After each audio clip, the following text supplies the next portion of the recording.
하나님께서 우리에게 주신 말씀은 창세기 16장 6절에서 14절, 창세기 21장 14절에서 19절입니다. 제가 한 절, 여러분이 한 절 교독하며 21장의 마지막 절은 합독하도록 하겠습니다. 아브람이 사레에게 이르되 당신의 여종은 당신의 수중에 있으니 당신의 눈에 좋을 대로 그에게 행하라 하매 사레가 하갈을 학대하였더니 하갈이 사레 앞에서 도망하였더라. 여호와의 사자가 강하의 샘물 곧 술길 샘 곁에서 그를 만나 이르되 사레의 여종 하갈아 내가 어디서 왔으며 어디로 가느냐. 그가 이르되 나는 내 여주인 사레를 피하여 도망하나이다. 그에게 이르되 내 여주인에게로 돌아가서 그 수하에 복종하라. 여호와의 사자가 또 그에게 이르되 내가 내 씨를 크게 번성하여 그 수가 많아 셀 수 없게 하리라. 여호와의 사자가 또 그에게 이르되 내가 임신하였은즉 아들을 낳으리니 그 이름을 이스마엘이라 하라. 이는 여호와께서 내 고통을 들으셨음이니라. 그가 사람 중에 들나귀같이 되리니 그의 손이 모든 사람을 치겠고 모든 사람의 손이 그를 칠지며 그가 모든 형제와 대항해서 살리라 하니라. 하갈이 자기에게 이르신 여호와의 이름을 나를 살피시는 하나님이라 하였으니 이는 내가 어떻게 여기서 나를 살피시는 하나님을 배웠는고 함이라. 이러므로 그 샘을 브엘라 헤로이라 불렀으며 그것은 가데스와 베렛 사이에 있더라. 21장입니다. 아브라함이 아침에 일찍이 일어나 떡과 물 한 가죽부대를 가져다가 하갈의 어깨에 메워주고 그 아이를 데리고 가게 하니 하갈이 나가서 브엘세바 광야에서 방황하더니 가죽부대에 물이 떨어진지라 관목 덤불 아래에 두고 이르되 아이가 죽는 것을 차마 보지 못하겠다 하고 화살 한바탕 거리 떨어져 마주 앉아 바라보며 소리내어 우니 하나님이 그 어린아이의 소리를 들으셨으므로 하나님의 사자가 하늘에서부터 하갈을 불러 이르시되 하갈아 무슨 일이냐 두려워하지 말라. 하나님이 저기 있는 아이의 소리를 들으셨나니 일어나 아이를 일으켜 내 손으로 붙들라. 그가 큰 민족을 이루게 하리라 하시니라. 하나님이 하갈의 눈을 밝히셨으므로 샘물을 보고 가서 가죽부대에 물을 채워다가 그 아이에게 마시게 하였더라. 아멘. 오늘 이 땅의 하갈에게라는 제목으로 하나님의 말씀을 전하겠습니다. 수요 예배에 오신 여러분을 모두 환영합니다. 오늘 이 자리에 오신 여러분에게 하나님의 위로와 평강이 가득하길 바라겠습니다. 설교를 시작하며 동화 한 편을 소개하려고 합니다. 권정생 선생님의 강아지똥이라는 작품입니다. 모두가 아실 만한 유명한 동화이지요. 여러분도 아시다시피 이 동화의 주인공은 강아지 똥입니다. 이 그림 속 강아지 똥은 참 귀엽습니다. 이 강아지 똥, 이 이야기가 드문드문 생각나실 것 같지만 다시 한번 이야기를 되짚어 보도록 하겠습니다. 강아지 똥은 어느 날 자신이 쓸모없는 존재라는 사실을 깨닫고 슬퍼합니다. 새도 그를 더럽다고 피하고 흙도 똥 중에 개똥이 가장 더럽다며 놀려댑니다. 강아지 똥이 그렇게 슬퍼하고 있는 와중에 땅에서 민들레 싹이 돋아났습니다. 민들레의 시선이 강아지 똥에게 닿았습니다. 민들레는 강아지 똥에게 예상 밖의 이야기를 들려줍니다. 내가 꽃이 되기 위해 한 가지 꼭 필요한 게 있어. 내가 거름이 돼주어야 한단다. 그래야만 별처럼 고운 꽃이 핀단다. 새도 더럽다며 피하고 흙도 놀려대던 강아지 똥입니다. 강아지 똥은 자신이 쓸모없는 존재라며 신세한탄을 하고 슬퍼하고 있었습니다. 그런데 자신의 존재로 꽃을 피울 수 있다는 사실에 기뻐하며 기꺼이 민들레의 거름이 되어줍니다. 강아지 똥을 보던 민들레의 시선이 바로 작가의 관점이자 하나님의 관점입니다. 동화를 집필하신 권정생 작가님은 하나님 나라의 가치관으로 동화를 쓰신 것으로 잘 알려져 있습니다. 강아지 똥처럼 자신을 하찮고 더러운 존재라 생각하는 사람들에게 하나님의 관점을 전했습니다. 민들레와 같이 당신을 따뜻한 시선으로 바라보는 존재가 있다고 말입니다. 쓸모있지 않아도 빛나지 않아도 죄인 중에 괴수와 같은 자일지라도 하나님은 그를 돌보십니다. 예수님은 어떤 분입니까? 의인이 아니라 죄인을 구하러 왔다. 99마리의 양이 아니라 잃은 양 한 마리를 찾아야 한다. 말씀하시는 분입니다. 죄인의 친구가 되신 분입니다. 오늘 우리가 주목해 볼 이집트의 종 하갈의 이야기를 통해서도 하나님의 관점과 시선을 알 수 있습니다. 창세기에는 아브라함으로부터 시작되는 하나님의 언약의 대서사시가 담겨 있습니다. 아브라함을 향한 언약으로 이야기의 금 물살이 시작될 무렵이었습니다. 창세기 15장 속 하나님께서 아브라함에게 하늘의 별을 보여주시며 말씀하십니다. 별을 세어보라. 저 별만큼 큰 민족을 너로부터 이루겠다. 이렇게 아름다운 언약 이야기가 이어져야 할 타이밍에 난데없이 한편에 사랑과 전쟁 같은 이야기가 등장합니다. 두 여성 사레와 하갈의 이야기입니다. 갈등에 주목하여 사레와 하갈 사이의 시시비비를 가리려 할 때 이 본문은 단지 두 여인의 권력 다툼 혹은 사레의 어리석음과 하갈의 교만 정도의 해석에서 끝나게 됩니다. 하지만 그 너머에 있는 우리의 생각을 뛰어넘는 하나님의 관점에 주목하여 볼 때 우리는 진정한 하나님의 구원을 만날 수 있습니다. 오늘 하갈의 인생에 찾아오신 하나님을 우리가 만나게 되길 소망합니다. 먼저 아브라함이 아브람이었던 시절부터 하나님은 아브람을 선택하셔서 약속해준 땅으로 가라고 하십니다. 창세기 12장 언약의 장면입니다. 여호와께서 아브람에게 이르시되 너는 너의 고향과 친척과 아버지의 집을 떠나 내가 내게 보여줄 땅으로 가라. 내가 너로 큰 민족을 이루고 내게 복을 주어 내 이름을 창대하게 하리니 너는 복이 될지라. 너를 축복하는 자에게는 내가 복을 내리고 너를 저주하는 자에게는 내가 저주하리니 땅의 모든 족속이 너로 말미암아 복을 얻을 것이라 하신지라. 이 아름다운 장면 속에는 한 가지 모순이 숨겨져 있습니다. 창세기 11장 30절입니다. 사레는 임신하지 못함으로 자식이 없었더라. 사라가 사레였던 시절부터 그의 태는 닫혀 있었습니다. 하나님의 약속은 처음부터 난간에 봉착합니다. 긴 기다림이 시작됩니다. 이 기다림이 길어져 10년이라는 시간이 흘렀습니다. 우리가 한 줄 텍스트로 볼 때 이 10년이라는 시간이 짧은 시절 같지만 사레와 아브람의 나이를 생각해보면 그렇지 않습니다. 사레는 70대, 아브람은 80대입니다. 이 당시 창세기에 쓰여진 인물들의 수명이 100세 이상인 점을 감안해봐도 이미 임신 가능한 나이는 훌쩍 지났습니다. 기다림에 지친 사레는 한 가지 결심을 하게 됩니다. 가장 가까이에 두고 있던 종 하갈을 아브람에게 주었습니다. 여러분, 사레는 왜 이런 선택을 한 걸까요? 아브람을 향한 언약은 12장, 15장 두 번에 걸쳐 나타납니다. 아내인 사레가 이를 몰랐을까요? 그러진 않았습니다. 그 당시 시대 배경을 생각해보면 사레는 이를 자신의 책임이라 여겼으리라 추측해 볼 수 있습니다. 사레의 불임은 그 당시 시선에서 보면 큰 문제였기 때문입니다. 하나님의 약속과는 다르게 아이를 가지지 못하는 자신을 보며 사레는 자신이 혹시 죄를 지어서는 아닐지, 자신이 하나님의 언약에 걸림돌이 되는 것은 아닐지 자책했을 것입니다.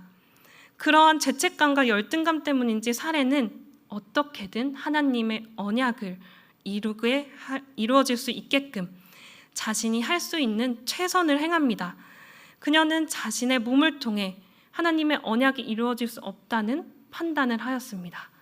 그 판단 아래 대리모를 세웠습니다. 이 선택은 당시 관습에서 보면 불법적인 행위가 아닙니다. 고대 근동의 법률을 담고 있는 문서에 따르면 아이를 가지지 못한 아내는 자신의 종을 남편에게 줄 수 있었습니다. 오히려 이것은 의무처럼 여겨졌습니다. 시대의 관습에서는 합법이었지만 하나님의 언약에 반하는 행위였습니다. 자신이 할 수 있는 최선의 대안으로 하나님이 주신 기다림의 시간을 단축하려 하였지만 오히려 언약의 길이 구불구불해지고 맙니다. 남편 아브람도 이를 승인하였습니다. 우리가 창세기의 이야기를 통해 알고 있듯이 아브람 또한 심지가 곧은 사람은 아닙니다. 바로 왕 아비멜렉 왕과의 만남 당시 사례를 누이라고 속이는 실수를 범합니다. 이번에도 또 한 번 그는 한 발자국 뒤로 물러섭니다. 그럼에도 하나님은 약속을 이루시는 분입니다. 사람이 자의적인 판단으로 하나님이 계획하신 일에 변수가 생겨도 하나님은 묵묵히 인간의 실수를 감내하시는 분입니다. 하나님은 그런 분이시지만 사레와 아브람의 선택으로 큰 영향을 받은 한 사람이 생깁니다. 그는 앞서 언급했던 종 하갈입니다. 하갈은 이집트에서 온 사레의 종입니다. 아브람과 사레가 바로에게 방문했을 당시 바로는 아브람에게 이집트의 종을 선물해 줍니다. 이때 하갈도 같이 왔으리라 추정해 볼 수 있습니다. 종의 신분이었기에 하갈은 원하는 대로 가고자 하는 대로 살 수 없었고 고향인 이집트를 떠나야 했고 나이든 주인의 대리모가 되어야 했습니다. 자신의 의지대로 살 수 없었던 하갈은 이제 아브람의 아이를 품은 몸이 되었습니다. 종으로서의 삶보다 훨씬 윤택한 삶을 누리기 시작합니다. 그때부터 하갈은 어쩌면 아내로서의 삶, 어머니로서의 삶, 더 넘어 종이 아닌 자로서의 삶을 꿈꾸게 되었습니다. 감히 꿈꾸게 되었습니다. 이때 문제의 구절이 등장합니다. 창세기 16장 4절입니다. 아브람이 하갈과 동침하였더니 하갈이 임신하매 그가 자기의 임신함을 알고 그의 여주인을 멸시한지라. 이를 히브리 원어로 직역하면 이렇게 표현됩니다. 낮게 여겼다. 높게만 보였던 나의 주인이 낮게 보입니다. 사레는 하갈을 그저 대리모로 세웠을지 몰라도 하갈의 반응은 그렇지 않았습니다. 그리고 이는 도리어 하갈을 멸시하는 해석의 시작이 됩니다. 언약의 어머니, 온 민족의 어머니 사레를 멸시한 종, 자신의 주제를, 분수를 모르는 종으로 여겨지곤 하였습니다. 이 구절을 우리는 어떻게 바라보아야 할까요? 하갈이 그렇게나 큰 잘못은 한 걸까요? 하갈의 멸시는 하갈이 받은 학대와 추방의 정당한 근거가 되는 것일까요? 여러분, 하갈은 태생부터 노예입니다.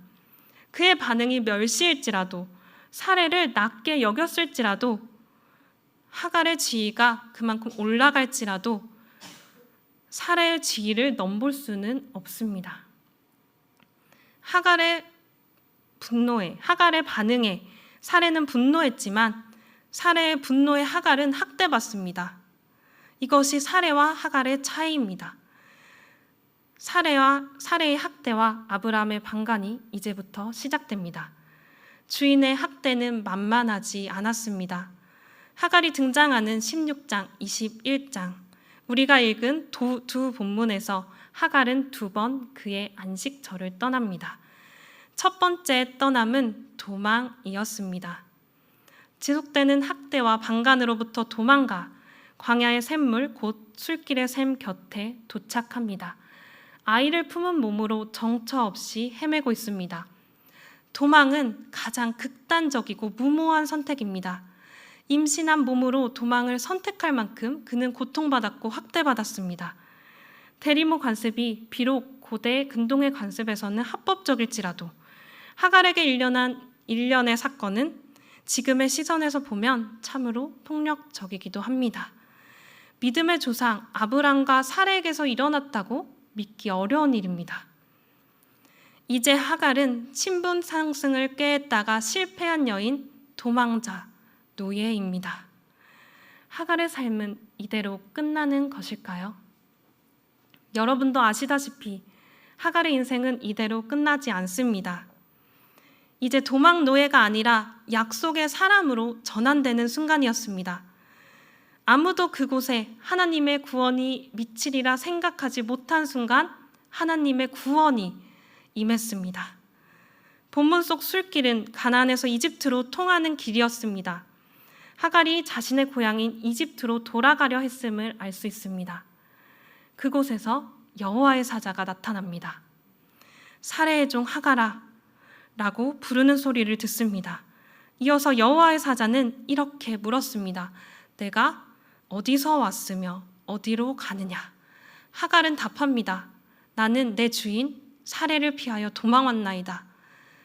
어디서 왔는지는 알 수 있지만 어디로 가는지는 전혀 알 수 없는 대답입니다. 때때로 우리도 그렇지 않습니까? 미래를 알 수 없는 삶 가운데 불안에 휩싸이곤 합니다. 당장 내일이, 내년이, 5년 후가, 10년 후가 어떻게 될지 알 수 없습니다. 나는 어디에 있을지, 무엇을 하고 있을지, 어떤 사람이 되어 있을지 알 수 없습니다. 당장 어디로 갈지 알 수 없어 광야를 헤매는 하갈과도 같습니다. 그때 하나님은 하갈에게 미래를 말하십니다. 헤매고 있는 하갈에게 소망을 말하십니다. 갈 바를 알려줍니다. 같이 본문을 보시겠습니다. 창세기 16장 9절에서 12절입니다. 여호와의 사자가 그에게 이르되 내 여주인에게로 돌아가서 그 수하에 복종하라. 여호와의 사자가 또 그에게 이르되 내가 내 씨를 크게 번성하여 그 수가 많아 셀 수 없게 하리라. 여호와의 사자가 또 그에게 이르되 내가 임신하였은즉 아들을 낳으리니 그 이름을 이스마엘이라 하라. 이는 여호와께서 내 고통을 들으셨음이니라. 그가 사람 중에 들나귀 같이 되리니 그의 손이 모든 사람을 치겠고 모든 사람의 손이 그를 칠지며 그가 모든 형제와 대항해서 살리라 하니라. 여호와의 사자는 사레의 밑으로 돌아가라고 말씀하십니다. 이는 어찌 보면 가혹한 처사 같지만 임신한 도망노예의 몸으로 살아갈 땅은 어디에도 없었습니다. 이어서 말씀하십니다. 너는 아들을 낳을 것이다. 그의 이름을 이스마엘이라 하라. 여호와께서 내 고통을 들으셨음이라. 이스마엘은 하나님의 들으심이라는 뜻입니다. 그분은 하갈의 고통을, 불안을 모두 듣고 계셨습니다. 이 장면은 유구한 언약의 흐름 속에 새로운 약속이 등장하는 장면이기도 합니다. 도망노예 신세였던 이방 여성 하갈에게 하나님은 약속하신 겁니다. 미래를 말씀하셨습니다. 학대로 부서진 몸과 마음을 하나님이 싸매시고 감싸셨습니다. 하나님이 들으셨다면 하갈은 보았습니다. 하갈은 하나님을 이렇게 명명합니다. 살피시는 하나님. 이를 히브리 원어로 보자면 보시는 하나님입니다. 최초로 인간이 하나님께 이름을 붙이는 장면입니다. 하갈은 하나님에게 이름을 붙인 최초의 신학자입니다. 하갈은 여호와의 사자를 만난 셈, 우물의 이름을 브엘라 헤로이라 이름 짓습니다. 나를 보시는 살아 계신 분의 셈이라는 이름입니다. 이 우물은 하나님의 돌보심을 영원히 기약하는 상징이 되었습니다. 하갈은 다시 사레와 아브람의 밑으로 돌아갑니다. 그렇게 하갈이 이스마엘을 다시 10수년 양육할 동안 하나님은 아브람에게 다시 나타나셨습니다. 18장 아브람은 아브라함이라는 이름을, 사레는 사라라는 이름을 선물 받습니다. 뒤이어 아브라함이 100세가 되던 해 언약의 자녀 이삭이 태어납니다. 웃음이라는 이름을 가진 이삭이 사라와 아브라함에게 웃음을 가져다 줄 동안 하갈과 이스마엘은 더더욱 쓸모없는 존재가 되었습니다. 사라에겐 눈의 가시, 아브라함에겐 아픈 손가락입니다. 결국 하갈의 두 번째 떠남이 등장합니다. 이번엔 자의적 도망이 아닌 타의적 추방이었습니다. 사레는 아브라함은 그를 내쫓았습니다. 웃음이라는 뜻을 가진 이삭, 그의 탄생으로 기뻐하는 아브라함과 사라의 모습, 그리고 광야로 내쫓긴 하갈과 이스마엘의 모습을 대조하여 보니 그들의 모습이 참으로 비참해 보입니다. 그러나 여러분 잊지 마십시오. 하갈은 하나님을 만난 자입니다. 그림 한 점을 소개하려고 합니다. 영국의 예술가 프레드릭 쿠달의 광야로 쫓겨난 하갈과 이스마엘이라는 작품입니다. 여러분, 하갈의 모습이 어떠해 보이십니까? 저 불끈진 주먹이 보이십니까? 한쪽 어깨에 항아리를 들쳐매고 슬픔을 머금은 듯한 얼굴이지만 그의 얼굴엔 힘이 느껴집니다. 하갈의 몸에서 힘이 느껴집니다. 광야에서 만난 하나님을 보시는 하나님이라 명명했던 인격적 만남 이후 하갈의 삶은 소망의 삶이었습니다. 이스마엘을 향한 언약이 이상할 것만큼 완전하지도 그럴듯하지도 않은 언약일지라도 그의 삶에 보시는 하나님을 알았다는 것은 하갈의 인생의 전환점이 되었습니다. 잘못된 선택으로 내몰린 억압받는 사람이 도망간 자리, 쫓겨난 자리, 그곳에 하나님이 계십니다. 누가 뭐라 하든 그는 믿음의 사람이요 소망의 사람입니다. 아브람과 사라의 언약의 길이 구불구불했듯이 이스마엘과 하갈의 길도 순탄치만은 않았습니다. 브엘세바에 도착했을 때 물이 다 떨어져 죽음의 위협에 처합니다. 창세기 21장 15절 16절 그 자식을 관목 덤불 아래에 두고 이르되 아이가 죽는 것을 차마 보지 못하겠다 하고 화살 한바탕 거리 떨어져 마주 앉아 바라보며 소리내어 우니 죽어가는 10대 아들을 두고 울기 시작합니다. 하갈의 울부짖음이 이스마엘의 울음이 되어 브엘세바 광야에 울려 퍼졌습니다. 삶이 굽이쳐 흘러 무엇 하나 순탄하지 않은 인생일지라도 삶이 가장 밑바닥에 있을지라도 하갈처럼 도망과 추방에 내몰린 그곳이 광야일지라도 그곳에 하나님이 계신다면 그곳은 인격적 만남의 자리가 되고 신앙적 성숙의 자리가 됩니다. 절망을 소망으로 바꿔주신 하나님을 만나게 되고 과거와 현재가 나의 삶을 끌어내리는 것이 아니라 미래의 소망으로 희망을 갖게 됩니다. 하나님은 브엘세바 광야에서 다시 한번 하갈을 만나주셨습니다. 창세기 21장 17절에서 19절 우리 다 같이 읽어보겠습니다. 하나님이 그 어린아이의 소리를 들으셨으므로 하나님의 사자가 하늘에서부터 하갈을 불러 이르시되 하갈아 무슨 일이냐 두려워하지 말라 하나님이 저기 있는 아이의 소리를 들으셨나니 일어나 아이를 일으켜 내 손으로 붙들라 그가 큰 민족을 이루게 하리라 하시니라. 하나님이 하갈의 눈을 밝히셨으므로 샘물을 보고 가서 가죽 부대에 물을 채워다가 그 아이에게 마시게 하였더라. 아멘. 끝까지 하갈의 인생을 내버려두지 않으시고 거두시는 주님이 바로 우리의 주님이십니다. 하나님은 하갈을 그저 피해자, 억압받는 자로 두지 않으십니다. 스스로 자신의 힘을 깨우쳐 걸어 나갈 수 있도록 힘을 주십니다. 하갈이 있는 자리, 그 애통의 자리에서 소망의 자리로, 희망의 자리로 바꾸어 주십니다.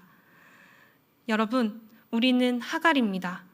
하나님은 우리를 만나주셨고 우리의 인생을 바꾸어 주셨습니다. 우리가 흘렸던 그 눈물이 소망이 되었습니다. 죄의 자리에서 소망의 자리로, 죽음의 자리에서 영생의 자리로 옮겨주셨습니다. 그 은혜를 기억하십니까? 하나님이 만나주신 그 자리에서 우리는 나아가야 합니다. 영국 성공회의 대주교이자 현대 그리스도인들에게 많은 사랑을 받는 신학자 로안 윌리엄스의 말을 소개합니다. 작년 담임 목사님의 설교에서도 소개된 적이 있는 신학자입니다. 그는 그의 책 신뢰하는 삶에서 이렇게 말하고 있습니다. 누군가에게 주어진 은총의 선물은 다른 사람을 도와서 그 사람 또한 다른 누군가에게 자신이 지닌 선물을 내어주게 하기 위한 것입니다. 하나님의 선물은 주는 이들을 만들어냅니다. 우리에게 주어진 은총의 선물은 주기 위한 것입니다. 선물을 받은 자라면 마땅히 은총을 나누어야 합니다. 이 땅에 하갈과 같은 사람들이 떠오릅니다. 귀를 기울이지 않으면 들을 수 없는 절벽 위에 서 있는 사람들, 혹은 사람들의 시선에서 죄인이라 정죄받고 손가락질 받는 사람들, 마치 하갈의 인생처럼 가혹한 삶의 환경에 놓인 자들이 있습니다. 우리가, 교회가 하나님의 돌보심을 한정짓는다면 이 땅에 있는 하갈의 목소리를 들을 수도 그들을 볼 수도 없습니다. 우리는 넓은 대지가 되어야 합니다. 하나님이 들으셨듯이 우리도 들어야 합니다. 편히 돼주고 감싸 안아주고 일으켜 주어야 합니다. 하나님께서는 우리가 죄인일 때 우리의 죄를 탓하지 않으시고 우리를 그저 사랑의 눈으로 바라봐 주셨습니다.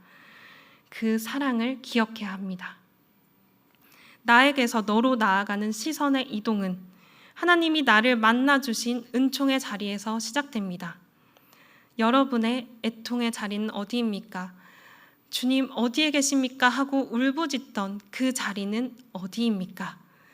나의 눈물 자국이 고여있는 곳이 어디입니까? 하나님께서 나의 절망을 소망으로 바꿔주신 자리, 그 자리에서 지금 울고 있는 자가 있다면, 그 자리에서 아파하고 있는 자가 있다면 우리는 그의 목소리에 귀 기울여 들어줘야 합니다. 판단해서는 안 됩니다. 정죄해서는 안 됩니다. 그저 들어주고 안아주고 감싸주고 싸매주어야 합니다. 하나님의 도우심에 온전한 통로가 되는 우리가 되길 간절히 바랍니다.